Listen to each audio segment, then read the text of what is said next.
ลำบากเลยเนาะมาพี่ละมาพี่อันนี้น้องสาวกับลูกครับนี่นี่แหละเล่านี่แหละเลี้ยงน้องโมเมนต์พูดสบายดีล่ะสบายดีอันนี้แล้วก็ทางน้องเองกับเบาลี่กับเห็ดห้องน้ำแล้วก็สิเปลงเพื่อนในเพื่อนไหมเพื่อนใช้ปลาไม่เป็นไม่นะอันนี้ที่ผมมีจากน้องคนนี้น้องยืนเลยอันนั้นมันเตี้ยอยู่ครับโมเมนต์นั้นเพื่อนผู้เฒ่าไม่เฒ่าเพื่อนเพื่อนอันอีกครอบครัวหนึ่งแล้วน้องเนี่ยมีน้องจากคน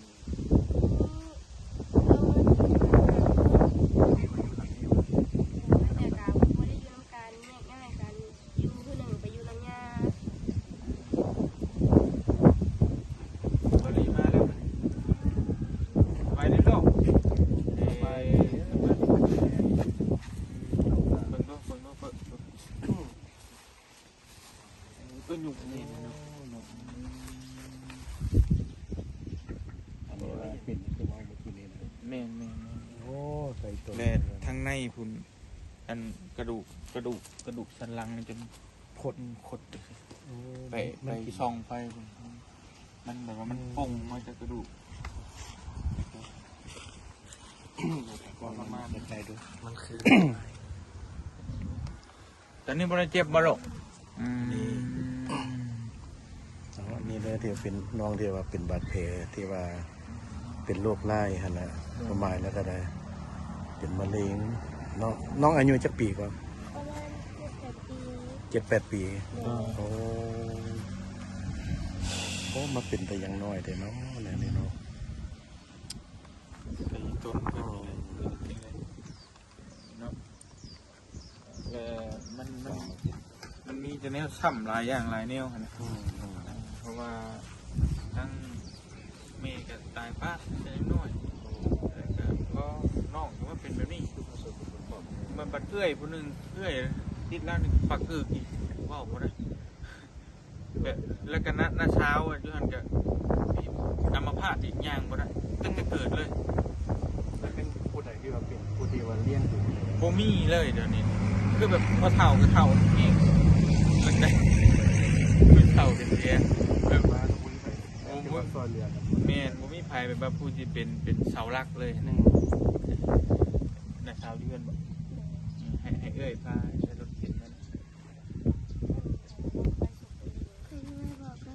บอกให้นะเช้าบอกไปแล้วนะเช้าแต่ก่อนนะบ่ได้ลงเฮือนเลยจักเท่าไรปีละตั้งแต่ค่ะทั้งเข้ามากับเกาหลีซื้อรถเข็นรถเขาไม่จังได้ไปจังมีลูกหลานจุดพาไปนี่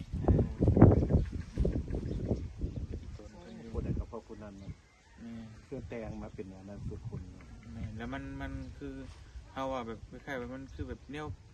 มาโฮมอยู่ในนี่เบิดเลยนะทุกอย่างเลยฮะก็บ่เข้าใจว่ามันเป็นอย่างที่ต้องเป็นในนี้มาช่วงแม่ต้องเอามาหาใหม่ๆมันก็ให้ก็ให้ก็ให้มันคิดยังบ่ออกบ่เข้าอ่ะนะมีแต่ความทุกข์นะหลังจากนั้นก็มีผู้ใหญ่ซอยมาแล้วก็ซื้อรถจักรให้เพิ่นคันนึงเพิ่นขี่พาน้องเพิ่นไปให้เลยจะให้บ่ให้เพราะว่าได้ตำใจนะมันมีแต่ความทุกข์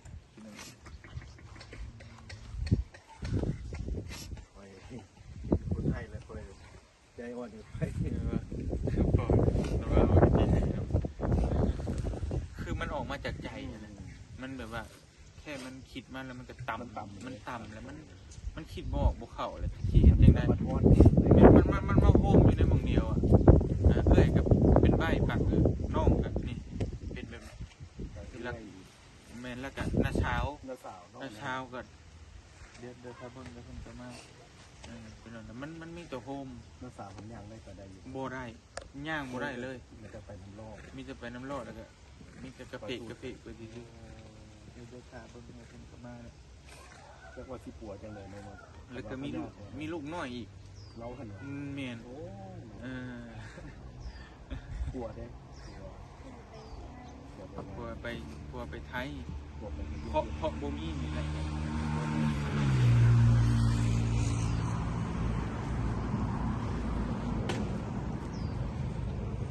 มาพี่ก็ได้พ่อเฒ่ามาพี่กันมาพี่เอาลูกคนมาพี่เอามาพี่อุ้มมาพี่หลานนั่นพ่อเฒ่ากันไปอยู่เพื่อนนั่นคือผู้ชายกับพ่อเฒ่าก็เฒ่าแล้วก็เป็นยังไง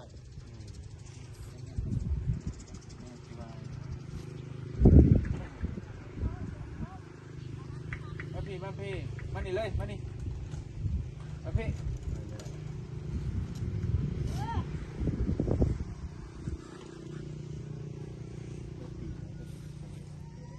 มันเนี่ยมันเป็นแต่จับเข่ากินก็บ่ได้นะมันเป็นดูสิเลย มันจะตี แม่เป็นมันเลยมาพี่ก็ได้พ่อเฒ่าพ่อเฒ่าล่าสบายดีด้วยสบายดีสบายดีลงบ่ได้เลยไปบ่ได้ย่างบ่ได้ จะนั่งรอนะ อันนี้ก็เอ้ยสบายดีลงมือคนนี้เอ้ยคนนี้สบายดีพ่อเฒ่าสบายดีเพิ่นมาจะเวียงจันทน์มาเยี่ยมมายามอันนี้ลูกมันจะพ่อเฒ่าลูกคนนี้แม่ลูกคนนี้ อันนี้ลูกนี้ ช่องลา พ่อแม่ แม่ คนบ้าน ร้านลูกร้านไปครับ คนอันนี้คุณได้คนเดียวแล้ว ถ้า เห็ กิ น นแล้ ยั ว ง ก็ ไม่ได้ เอาลูกไปลงต้มแก้วน้อง เป็นมากกับจะที่ช่วยไปนะคือผู้นี้กับญาติลูกนี่ผู้ที่คือนี่เดี๋ยวบัดผู้นี้เป็นปากบ่ได้ก็เท่าว่าวบ่ได้นี่ปาก กิ อื่น นได้ เป็นใบแล้ว ก็ ก็ ลงอยู่นี่ นั่นเช้าก็แบบนี้บัดน้องเช้าก็ได้นี่ ก็เป็น ถ้าว่ากันโฮมเพิ่นไหนจะ ปลายตะกอนแต่ แม่นคือว่าโฮมก็ดอกก็ดีคือผู้รักก็มีแต่น้องเพิ่นผู้เดียวนี่ที่จะแบบสื่อสารยังได้ สามนะ แต่ว่ามันเป็นที่ชอยทั้งไงทั้งยานี่บรรลูกน้อยอีกเอาลูกอีกแค่แต่ละมือแล้วโดดโอ้โหมาตุชิงคือยากก็เห็นใจอยู่ โอ้หนอ โดยนี่ข้าวแล้วนี่ โดย ได้ยังกินน่ะ กินเก่งมาก แกง เกียงหน้ำไม้โอ้ นั่นไทยเป็นผู้หาโนมา ให้ไปหา ซื้อเอา เก่ วะ งลูกเลย เกียงนกโอ้นกมันจะใช้ก็ นกน้ำมันอ้ายเป็นชายทางบ้านอยู่นะแล้วมา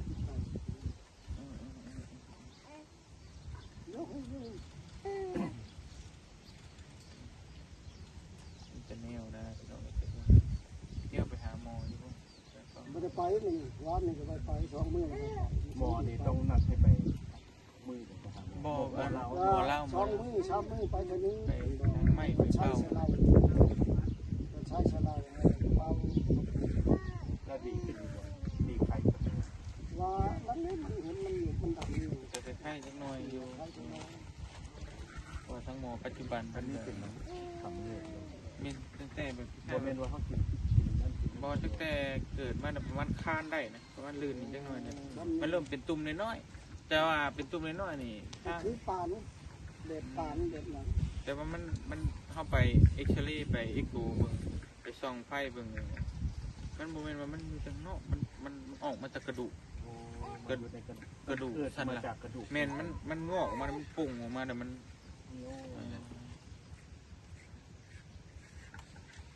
ก็เลยเนี่ยรักษาขึ้นไปตาม ยับประมาณเอาวมีไม้คือเพิ่นเลย โดย เอาวมีไม้คือเพิ่นให้เงียบประมาณ โดยก็ดังๆอะไรจังหน่อย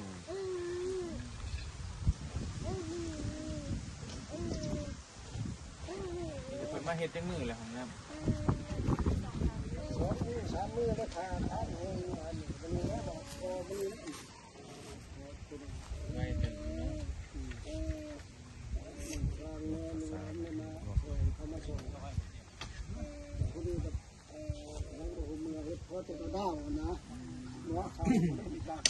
มอนาเป็นมาเนี่ยน้ำหมอไอ้ลูกหลานเอื้อนนี่แหละ บ่ได้จ้างครับเนาะคือว่าจ้าง จ้าง อยู่เนาะแต่ว่าจะเป็นหลายเงินแค่เกียงน่ะ จ้างผู้จ้างสร้างอะไรแต่ผู้ซอยจะมาซอย ซอยกัน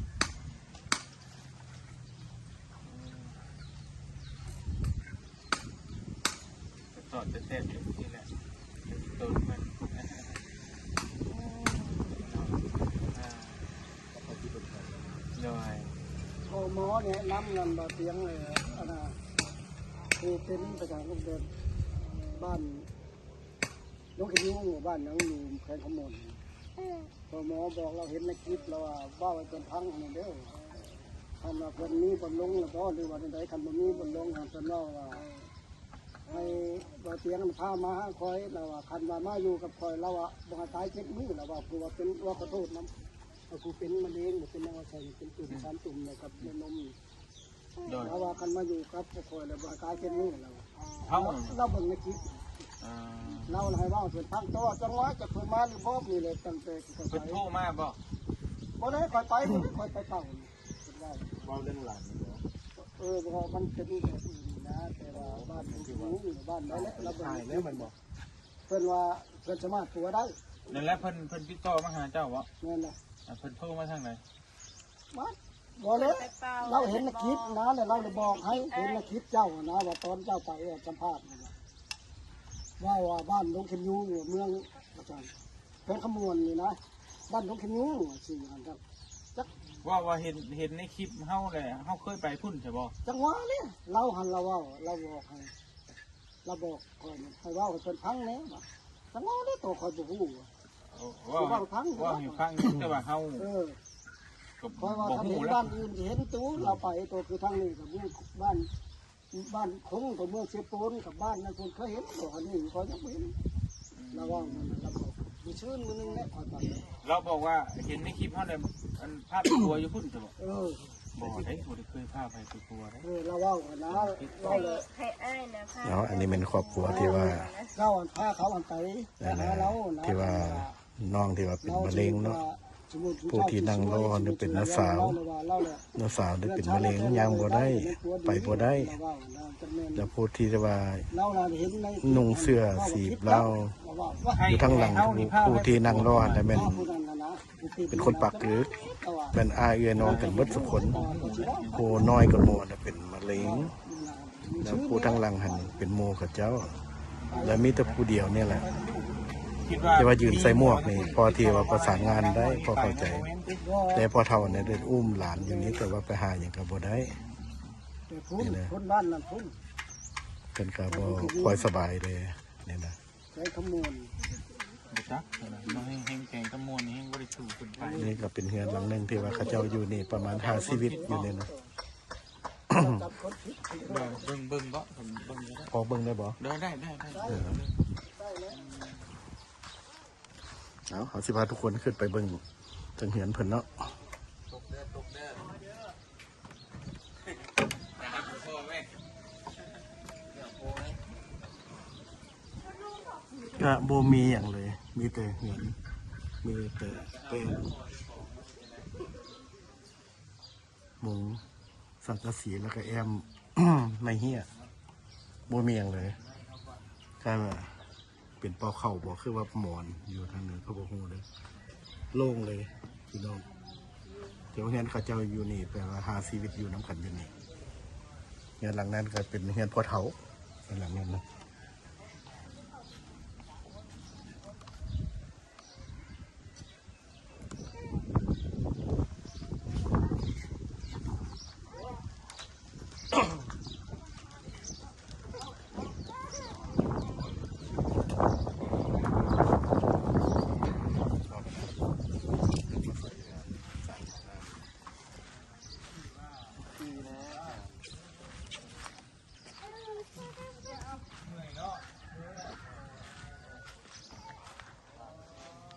คาดการณ์ว่าจะมื้ออีกแล้ว ประมาณอาทิตย์นึง จับเลยเนาะซื้อได้หลายซื้อได้อย่างยังซื้อไม่กินแล้ว ประมาณอาทิตย์นึงได้ เอา ดี๋ยวอาทิตย์นึงจะมาทดลองเบิ่งกัน โดย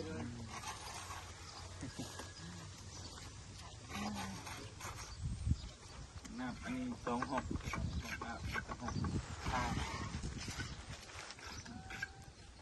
ทั้งพุ่นคือบ่มีเสาบ่ได้ใส่เสา เพิ่นว่าบ่ใส่ก็ปล่อยเอาเลยว่ะใส่ข้างหน้าเอา ใส่2 เสาพ่อเนาะ แม่น สูตรนี่ก็นี่สูตรใส่2 เสาบางสูตรก็4 เสาบางสูตรก็บ่ใส่เสาเลยก็มีมีหลายแบบ บ่ได้เสาก็ได้เพิ่นใส่ข้างหน้า อาทิตย์หนึงเดี๋ยวมาเปิดซิ่งเดี๋ยวเนาะมาทดลองเบิ่งบนกระโจกแล้วบนเนาะหมูมีบนเป็นบ่มาขึ้นรถไฟแล่นบ่เนาะโดยมาพี่ละมา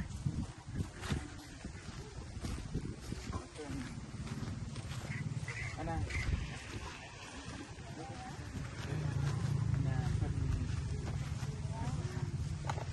หมอดูไหมเอาไปรถกันแต่เขาได้คิดเลยเอานั่นใช่ละเอาปลากระป๋องไม่เลย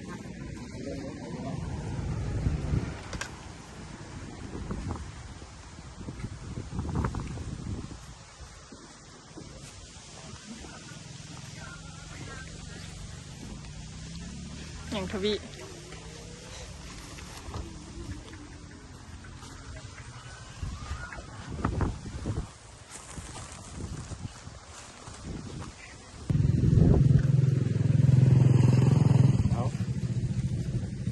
เปล่าๆนี่มันเคยยิ้มจัดเลยมีของเล็กๆน้อยๆที่มาให้น้องนงเนาะของก็มีให้หลาย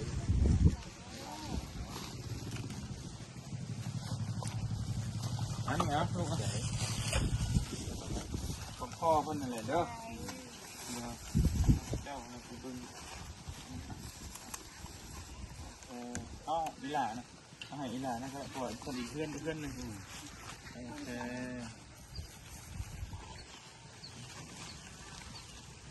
ขอบใจพ่อเพิ่นเลยเด้อมาไปเวียงจันทน์เพิ่น โอ้ ทำต่างกันคิดน้ำใจ เด้อจะกลับหน้าบ่าวที่มายามใน บายเอาไปข้างกัน ก็ได้คุณไม่รู้คุณนี่แต่ใกล้ๆเราก็ว่าเราไม่มี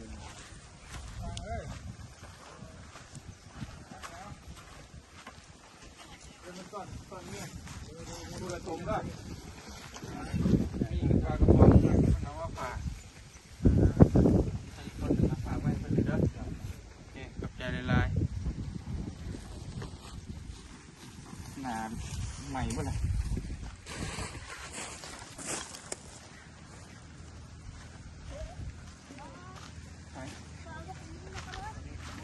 เอาอีกปลาอีกนะปลาลุยนั่งลูกอ่ะมาพี่ไปเพื่อนกันดีกันโอ้ยอร่อยกว่าได้น่ะกูได้ไล่นะจะต้องกูได้ ยูทูบอยู่นะทำให้หลานน้อยได้ เกือบละ ได้ เกือบละ บัวให้กับคนนั้น